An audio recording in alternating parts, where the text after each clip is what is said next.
نحمده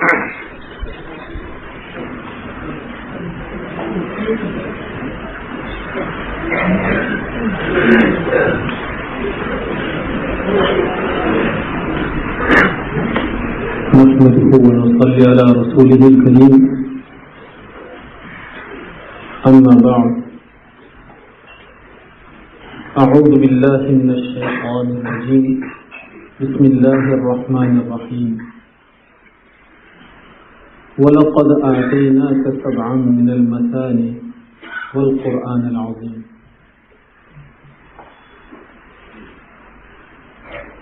صدق اللہ مولانا العظیم۔ تکمیل حفظ قرآن کریم، اسی طرح قرأت سبا کی تکمیل کی ان مستجاب ساعات میں یہاں کی پاکیزہ دینی درسگاہ میں تشریف فرما ارباب علم و کمال، رجال معرفت، سرور کونین صلی اللہ علیہ وسلم کے معزز مہمانوں، بڑی ہی شرافتوں کے حامل، نیک نفوس، پاکیزہ قلوب، میرے بزرگوں اور بھائیوں، سچ یہ ہے کہ ایسی باسعادت اجابت کی گھڑیاں ہر کسی کے حصے میں نہیں آیا کرتی ہیں۔ ہم اللہ رب العزت کا سراپا شکر ہے کہ اس ذات نے آپ عزیزوں کی برکت سے ان ساعات سے ہمیں بھی نوازا ہے۔ ہم اس کو اپنے لیے شرف خیال کرتے ہیں، اور ہمارے ان بھائیوں نے، ان مخلصوں نے ہمارے لیے جو کلمات تشکر کہے ہیں، حقیقت واقعہ یہ ہے کہ ایسی مستجاب ساعت میں آپ نے ہمیں شرکت کے لیے مدعو فرمایا۔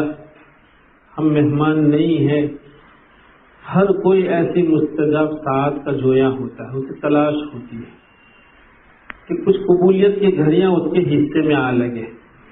ہم اللہ کا شکر ادا کرتے ہیں کہ اللہ تعالیٰ نے یہ ساعت ہمارے حصے میں فرمائی ہے۔ میرے بزرگوں اور بھائیوں، اللہ رب العزت نے اپنی سنت اور عادت کے مطابق ہر زمانے میں ہر قوم کے لیے انبیاء کرام علیہم الصلاۃ والتسلیم کا سلسلہ رکھا ہے، اور پھر ان امم کی رہبری کے لیے کتب سماویہ کا سلسلہ بھی رہا۔ چونکہ رسالت مآب صلی اللہ علیہ وسلم قیامت تک کے لیے رسول اور نبی ہیں، قرآن کریم یہ اللہ رب العزت کی کتب میں کی وہ کتاب ہے جو قیامت تک کے لیے ہے۔ نہ اس کے بعد کسی نبی کو آنا ہے اور نہ کسی کتاب کو آنا ہے۔ یہی وجہ ہے کہ اللہ تعالیٰ نے دیگر کتب سماویہ کی حفاظت کا ذمہ کہیں خود نہیں لیا ہے۔ قرآن کریم کہتا ہے اِنَّا نَحْنُ نَزَّلْنَا الذِّكْرَ وَإِنَّا لَهُ لَحَافِظُونَ۔ کتب تو بہت نازل ہوئی، لیکن اللہ تعالیٰ نے ان میں کی کسی بھی کتاب کی حفاظت کا ذمہ خود نہیں لیا ہے۔ یہ اگر ذمہ لیا ہے اور بڑی تاکید کے ساتھ، بڑی پختگی کے ساتھ، تو وہ صرف اور صرف قرآن کریم کی حفاظت کا ذمہ ہے۔ یہی وجہ ہے کہ دنیا کی کوئی کتاب محفوظ نہیں رہی، اس کی حفاظت نہیں ہو پائی، اور موقع موقع سے لوگ اپنی ضرورت کے مطابق اس میں تبدیلیاں اور تحریف کرتے رہے۔ یہی وجہ ہوئی کہ جب دوسری جنگ عظیم ہوئی، سیکنڈ ورلڈ وار جس کو کہتے ہیں، دوسری جنگ عظیم جو 1937 سے قریب 7 سال تک رہی، اس جنگ عظیم سے پہلے جرمنی میں ایک بہت بڑی مجلس بلائی گئی. یہود و نصارہ جمع ہو گئے اور سب نے مل جل کر یہ ثابت کرنے کے لیے عزم کر لیا کہ ہم اس کے لیے جو قیمت چکانی پڑے ہمیں تیار رہنا ہے. جتنے افراد کی قربانیوں کی ضرورت ہے سارے افراد کو بھی تیار رہنا ہے، لیکن کسی طرح یہ ثابت کر کے دکھانا ہے کہ اگر توریت میں تحریف ہوئی ہے، انجیل میں تحریف ہوئی ہے، تو قرآن کریم بھی تحریف سے محفوظ نہیں ہے. چنانچہ بہت بڑی لاگت سے بڑے اصحاب فکر اور رجال تدبر کو جمع کیا گیا اور بہت بڑی عمارت اس کے لیے تیار کی گئی. اس میں کئی قسم کے دفاتر ہیں اور یہ طے کیا گیا کہ مشرق و مغرب اور شمال و جنوب میں قرآن کریم کے جتنے بھی نسخے ہیں، مصاحف ہیں، ان سب کو جمع کیا جائے. اور ایک بہت بڑی ٹیم، وہ ٹیم ان سارے مصاحف کا تقابلی مطالعہ کرے گی اور اس میں سے وہ سارے مواقع کو یکجا کرے گی جہاں دو مصحف میں آپس میں کوئی نہ کوئی اختلاف پایا جا رہا ہو. ایک ٹیم وہ ہوگی جو انجیل کے سارے نسخے اس طرح جمع کرے گی اور وہ ان کے مابین میں پائے جانے والے اختلاف کو یکجا کرے گی. اور اسی طرح توریت. چنانچہ بہت بڑی ٹیم نے ایک لمبے عرصے تک اس پر محنت کی، سارا مواد انہوں نے تیار کیا، لیکن وَمَكَرُوا اللہ رب العزت کی قدرت کو کوئی چیلنج کرتا ہے. یہ سارے ریکارڈ اور سارے ریمارک اور مطالعے کے نتائج تحریری طور پر تیار ہوئے، لیکن قسمت یہ ہوئی کہ دوسری جنگ عظیم شروع ہوئی اور جرمنی کی وہ ساری عمارت اس کی اینٹ سے اینٹ بچ گئی، کھنڈر. لیکن اس کی ایک رپورٹ شائع ہوئی تھی جو تقریباً 5 یا 8 صفحات پر مشتمل تھی.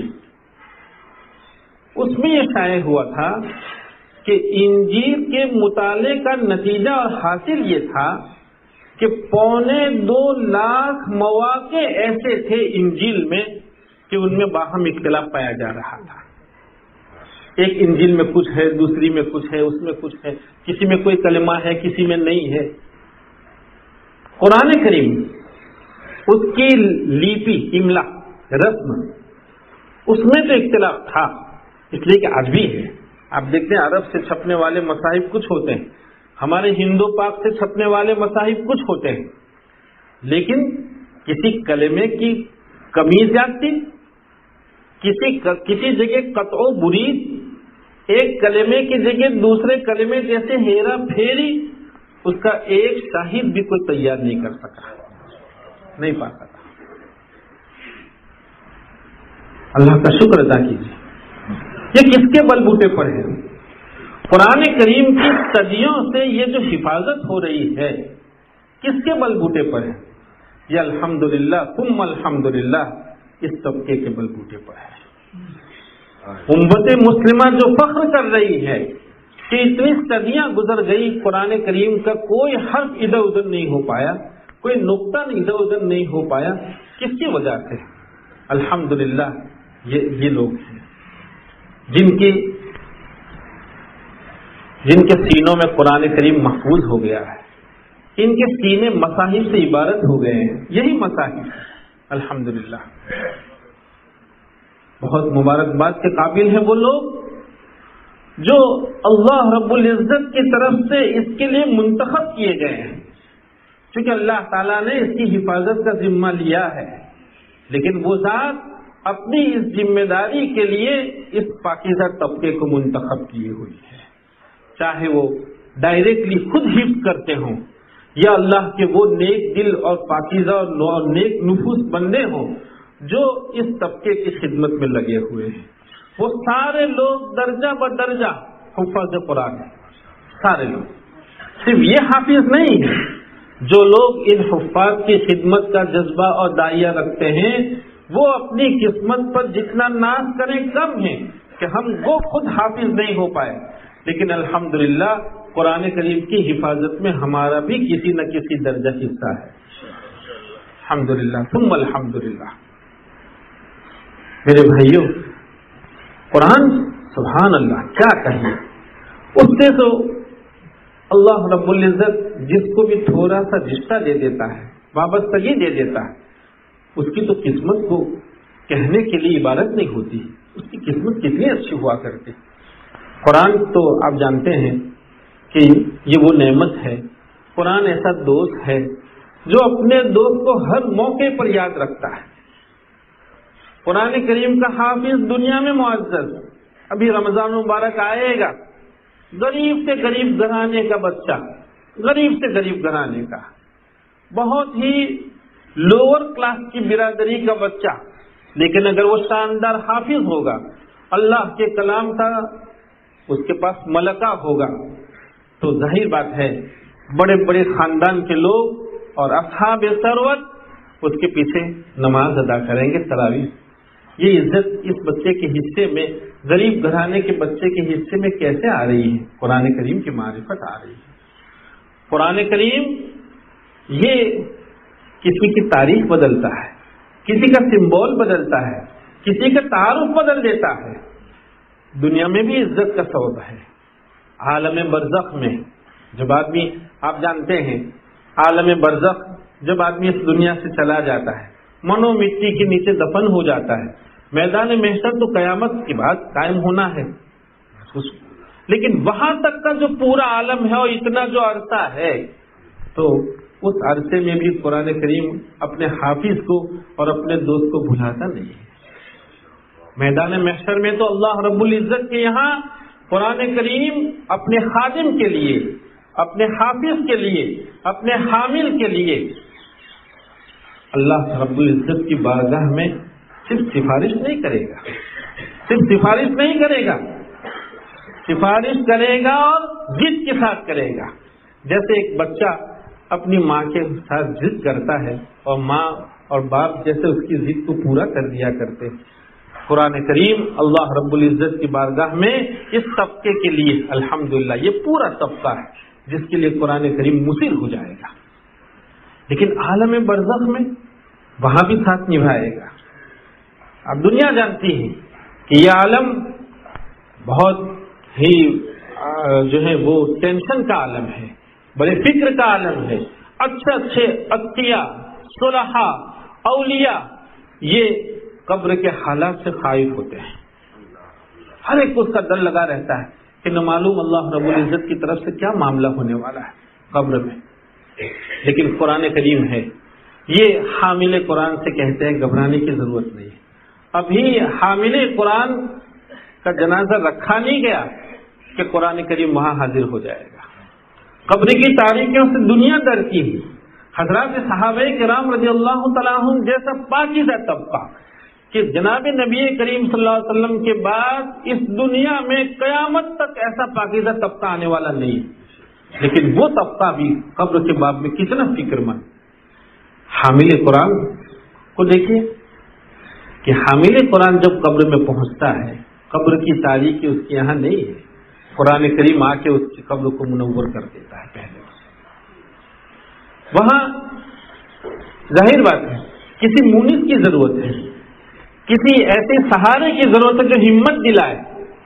قرآن کریم آتا ہے اور حامل قرآن سے پوچھتا ہے کہ آپ ہمیں پہچانتے ہیں؟ یہ کہے گا کہ نہیں، کہ میں تمہارا وہ دوست ہوں جس کی وجہ سے جب پوری دنیا فجر سے پہلے سو رہی تھی تو تم بہت محنت سے بیدار ہو کر مجھ کو لے کر اپنے استاد کی خدمت میں آنکھیں ملتے ملتے پہنچ گئے تھے. دنیا جب مختلف قسم کے آسائشوں میں تھی، ایسے وقت میں تم نے راحت دنیا کو چھوڑا تھا میرے لیے، آج تمہارے لیے راحت کا سامان بن کے آیا، فکر کرنے کی ضرورت نہیں۔ اس درمیان حامل قرآن کے قبر میں منکر نکیر پہنچتے ہیں اور منکر نکیر کہتے ہیں قرآن کریم سے کہ تمہارا ان سے کیا تعلق؟ تو قرآن کریم کہتا ہے کہ دیکھیے اللہ رب العزت کی طرف سے اس میت سے متعلق آپ کو جو کچھ حکم ہے آپ اس کی تعمیل کر لیں، سوال جواب صاف فارغ ہو جائے۔ چنانچہ قرآن کریم کی موجودگی میں یہ ہے مونس، اس وقت کسی سہارے کی ضرورت ہوتی ہے، کسی تسلی کی ضرورت ہوتی ہے، قرآن کریم تسلی کے لیے وہاں محفوظ وہاں موجود ہوگا اور حامل قرآن سے سوال جواب ہوگا، سوال جواب سے فراغت ہو جائے گی، پھر قرآن کریم حامل قرآن سے کہے گا کہ اب میں اللہ رب العزت سے تمہارے لیے ایک تکیہ اور چادر جنت سے مانگ کے لینے جا رہا ہوں۔ چنانچہ قرآن جائے گا، اللہ رب العزت کی بارگاہ میں سوال کرے گا کہ میرا حامل آیا ہے، اس نے زندگی بھر میرے لیے اپنے آپ کو تھکایا تھا، اب یہ تھکا ہارا یہاں آیا ہے، اس کو تکیے کی ضرورت ہے، چادر کی ضرورت ہے۔ اللہ رب العزت کی طرف سے تکیہ بھی عنایت کیا جائے گا، چادر بھی عنایت کی جائے گی، اور اس کے ساتھ ساتھ جنت کے پھولوں میں سے ایک پھول بھی اس کو دیا جائے گا، اور وہ پھول حامل قرآن کے سینے اور منہ کے درمیان یہاں رکھ دیا جائے گا، وہ جنت کی خوشبو کہاں تک؟ قیامت تک۔ میرے بھائیوں، اللہ کا شکر ادا کریں، اگر اللہ تعالیٰ نے ہمارا آپ کا انتخاب کیا ہے اس کے لیے تو یہ ہماری قسمت ہے، ورنہ وہ ذات تو بے نیاز ہے، وہ تو جس سے چاہے اپنے کلام پاک کی حفاظت کروا سکتی ہے۔ یہ تو ہماری قسمت ہے کہ اللہ نے اس کے لیے ہمارا انتخاب فرمایا۔ اللہ تعالیٰ ہمیں اور آپ کو اس انتخاب کی لاج رکھنے کی توفیق عطا فرمائے۔ ہمارے جو عزیز ابھی اللہ کے کلام کی حفظ کی تکمیل کرنے جا رہے ہیں، ہم ان کو گلے لگاتے ہیں، یہ بہت بابرکت طبقہ ہے، آپ کی برکت سے الحمدللہ یہ امت اللہ تعالیٰ کی رحمتوں کے نزول کا مورد بنی ہوئی ہے۔ اللہ کی رحمتیں آپ کی وجہ سے نازل ہوتی ہیں، امت علاقے آپ کی وجہ سے آفات سے محفوظ ہو جاتے ہیں۔ ہم آپ کو گلے لگاتے ہیں، آپ کو مبارکباد پیش کرتے ہیں، اور اسی طرح مبارکباد پیش کرتے ہیں ان دن جلے اساتذہ کرام کو جن بیچاروں نے نامعلوم کتنا اپنے آپ کو کھپا کر، کتنا قربان کر کے، کتنا صبر کر کے ان بچوں کو اس منزل تک پہنچایا ہے۔ جانتے ہیں اس زمانے میں تعلیم کس قدر مشکل ہو گئی ہے، دنیا کا ہر تعلیم یافتہ طبقہ اس سے واقف ہے کہ اس زمانے میں سب سے مشکل کوئی کام اگر ہو گیا ہے تو تعلیم و تعلم کا کام ہو گیا ہے، چونکہ اسباب و عوامل ایسے ہیں کہ جو ان جوانوں کو تعلیم میں رہنے نہیں دیتے ہیں۔ بچہ تعلیم کی طرف آیا کیا ہے کہ اتنے عوامل ہیں جو اسے کھینچ کر باہر لے جاتے ہیں۔ ایسے وقت میں اگر کچھ اللہ کے بندے اپنے آپ کو کھپا کر علوم اسلامیہ کے حصول کے لیے، اس کی حفاظت کے لیے، اس کی اشاعت کے لیے اپنے آپ کو وقف کر دیا ہو، وہ طبقہ اگر گلے لگانے کے قابل نہیں ہے تو کون ہو سکتا ہے؟ اس لیے ہم آپ کو گلے لگاتے ہیں، مبارکباد پیش کرتے ہیں، آپ کے اساتذہ کرام کو مبارکباد پیش کرتے ہیں، اور ان نیک نفوس کو مبارکباد پیش کرتے ہیں کہ جب دنیا مال و متاع کے لیے پاگل بنی ہوئی ہے، حلال و حرام کی تمیز لوگوں سے ختم ہو گئی، کمائی سے آدمی تھکتا نہیں ہے، ایسے وقت میں ایک طبقہ ہے جو اپنا تھوڑا کما کے تھوڑا ان درسگاہوں کے حوالے کر رہے ہیں، وہ طبقہ بہت مبارکباد کا قابل ہے۔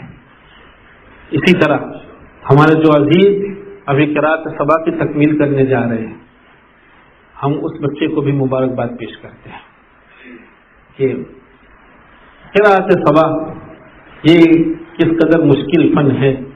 ابھی اب ہمارے حضرت قاری صاحب سے سن رہے تھے، یہ جو وہ ادائیں ہیں، یہ وہ تلفظ اور یہ جو پروناؤنسیشن ہے جو آپ دیکھ رہے تھے، عقبہ پڑھ رہے تھے، ادرے کا پڑھ رہے تھے، یہ کیا ہے؟ یہ سرور کونین صلی اللہ علیہ وسلم کی بابرکت زبان سے ادا ہوئے کلمات اور وہ پروناؤنسیشن ہے۔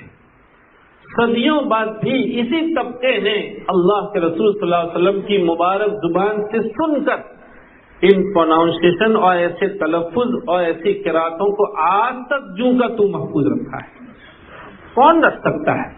دنیا کی کوئی کتاب نہیں، کسی قوم کے پاس یہ مثال نہیں ہے۔ الحمدللہ یہ قراتیں اگر محفوظ ہے تو ان چھوٹی چھوٹی پاکیزہ درسگاہوں کی برکتوں سے محفوظ ہے۔ اور اب لوگوں کے پاس فرصتیں کم ہو گئی ہیں، اب طبائع جواب دے رہی ہے، اب وہ ہمتیں نہیں رہی، ورنہ ہم اپنے اسلاف کو، ہمارے اکابر کو، ہمارے مقتدا کو جب دیکھتے ہیں تو آپ دیکھیں مثالیں ہیں۔ یہ جو ائمہ فقہا اربعہ ہیں، 4 فقہ کے جو امام ہیں، امام ابو حنیفہ رحمۃ اللہ علیہ، امام مالک رحمۃ اللہ علیہ، امام شافعی اور امام احمد ابن حنبل رحمۃ اللہ علیہ، یہ 4 جو ائمہ ہیں، اگر آپ ان کی سوانح پڑھیں تو آپ کو انداز ہوگا کہ امام مالک رحمۃ اللہ علیہ بلا واسطہ ڈائریکٹلی بالمشافہہ امام نافع رحمۃ اللہ علیہ سے قرات میں شاگردی رکھتے ہیں، سند رکھتے ہیں۔ امام ابو حنیفہ رحمۃ اللہ علیہ، 3 بڑے بڑے ائمہ قرات جن کے نام سے آپ قراتیں پڑھ رہے ہیں، ان میں ایک نام امام عاصم کا ہے، ایسے 2 اور ہیں، عبد الرحمن ابی لیلہ اور حضرت اعمش۔ امام ابو حنیفہ رحمۃ اللہ علیہ قرات کے 3 بڑے بڑے ائمہ سے قرات پڑھتے ہیں، ان سے سند حاصل کر رہے ہیں۔ امام شافعی رحمۃ اللہ علیہ 2 امام سے، اور امام احمد ابن حنبل رحمۃ اللہ علیہ 5 ائمہ۔ یہ ہمارے ائمہ اربعہ فقہا ہے۔ محدثین کی فہرست دیکھیے، مفسرین کی فہرست دیکھیے، یہ تو اس طبقے ہی سے متعلق چیزیں تھی، لیکن چونکہ طبائع اب کمزور ہو رہی ہے، اور جیسے جیسے زمانے نبی صلی اللہ علیہ وسلم سے دوری ہوتی ہے، بعد ہوتا ہے، عرصہ گزرتا ہے، ویسے ویسے دینی جذبات اور دینی داعیے میں بھی کمی آنے لگتی ہے۔ ظاہر بات ہے کہ جو دینی داعیہ اور جذبہ حضرات صحابہ کرام رضی اللہ تعالیٰ عنہم کے یہاں تھا، اس کے بعد کا کوئی طبقہ داعیے میں ان کی ہمسری نہیں کر سکتا ہے۔ تو جیسے جیسے زمانے نبی صلی اللہ علیہ وسلم سے بعد ہوتا ہے، ہمتیں جواب دیتی ہیں، لہذا اختصاص کا دور شروع ہوتا ہے۔ کوئی فقہ کو اختیار کر کے چلتا ہے، کوئی تفسیر کو اختیار کر کے چلتا ہے، لیکن یہ سارے علوم اسلامیہ ہے۔ الحمدللہ ثم الحمدللہ، اللہ کا شکر ادا کیجیے کہ وہ اکابر جنہوں نے ان علوم کی حفاظت کے لیے، ظاہر بات ہے امام ابو حنیفہ رحمۃ اللہ علیہ کے پاس فقہ ہی کا میدان اتنا وسیع تھا کہ کہاں فرصت تھی ان کے پاس، لیکن اس کے باوجود انہوں نے اس قرات سے روگردانی نہیں کی، قرات کا فن انہوں نے اختیار کیا۔ الحمدللہ حافظ ابن جریر رحمۃ اللہ علیہ کو آپ دیکھیں، کتنے بڑے مفسر، لوگوں نے ان کی تفسیر سے قرات، اور ابھی موقع نہیں ہے، امام ابو بکر ابن مجاہد رحمۃ اللہ علیہ جو قرات کی دنیا کا ممتاز ترین فرد ہے، اور اللہ تعالیٰ نے ایک ایسی امتیازی خدمت ان کے حصے میں فرمائی جو کسی کے حصے میں نہیں آئی، لیکن وہ بھی استفادہ کر رہے ہیں، حافظ ابن جریر رحمۃ اللہ علیہ کی تفسیر سے قرات میں استفادہ کر رہے ہیں۔ تو اللہ کا شکر ادا کیجیے کہ یہ ساری نعمتیں آپ کے حصے میں، ان کہلاتی ہیں چھوٹی چھوٹی درسگاہ، لیکن چھوٹی درسگاہوں کے کارناموں کو جب آپ دیکھیں گے، آپ ظاہر بات ہے کہ یہ بچے جب دنیا میں جائیں گے، کون کس کونے میں رہ کر اللہ تعالیٰ کے کلام کی کس طرح خدمت کرے گا، اور یہ سلسلے کہاں تک، اصلھا ثابت وفرعھا فی السماء، چھوٹی سی درسگاہ میں اس کی اصل ہے، جڑ ہے، لیکن یہاں سے نکلے بچے کہاں کہاں جا کے الحمدللہ ان علوم کی خدمت کریں گے، کوئی اس کا تصور نہیں کر سکتا ہے۔ یہی وجہ ہے کہ جناب نبی کریم صلی اللہ علیہ وسلم نے اس امت کا بہترین طبقہ، حالانکہ ذکر کرنے والے لوگ ہیں، مریضوں کی خدمت کرنے والے لوگ ہیں، غریبوں کی ہمدردی کرنے والے لوگ ہیں، تو کتنی نیکیوں کے حامل لوگ ہیں، لیکن اس کے باوجود امت میں کسی کو بہترین طبقہ اللہ کے رسول صلی اللہ علیہ وسلم نے اگر بتلایا ہے تو خیرکم من تعلم القرآن وعلمہ، کیونکہ اس کا مسئلہ یہ ہے اصلھا ثابت وفرعھا فی السماء۔ اللہ تعالیٰ ہمیں اور آپ کو اس کے قدردانی کی توفیق عطا فرمائے۔ اللہ خود ہمیں اس کی عظمت ہمارے قلوب میں خود حقیقت واقعہ یہ ہے میرے بچوں، ہم بہت دل سے اور بڑے درد سے اپنے ہی طبقے کو، ان بزرگوں سے ہمارا اس وقت خطاب نہیں، یہ جو جملے کہنے جا رہا ہوں ان کے قلوب میں تو الحمدللہ ہمارے جگہ ہیں، لیکن اگر کمی ہے تو ہمارے قلوب میں قرآن کریم کی جو عظمت ہونی چاہیے وہ نہیں ہے۔ تو سب سے پہلے خیرکم کا یقین ہمیں پیدا کرنے کی ضرورت ہے کہ ہم خیرکم من تعلم القرآن وعلمہ۔ غربت کوئی چیز نہیں ہوتی ہے۔ اللہ تعالی ہمیں اور آپ کو قبول فرمائے اور ان مستجاب ساعات میں اس نیک طبقے میں جو تمنا لے کر آیا اللہ تعالیٰ سب کی جائز تمناؤں کو پورا فرمائے، اور اللہ اس درسگاہ کو ہمیشہ پھلتا پھولتا رکھے، یہ ہمیشہ باغ و بہار رہے، اس پر کبھی خزاں نہ آنے پائے۔ اللہ اس کی ہر طرح حفاظت فرمائے، اجاڑ سے اس کی حفاظت فرمائے۔ دنیا کچھ بھی کر رہی ہو لیکن ظاہر بات ہے کہ محافظ ذات اللہ تعالیٰ کی، اس سے ہمارا رشتہ مضبوط سے مضبوط تر رہے۔ وآخر دعوانا ان الحمد للہ رب العالمین۔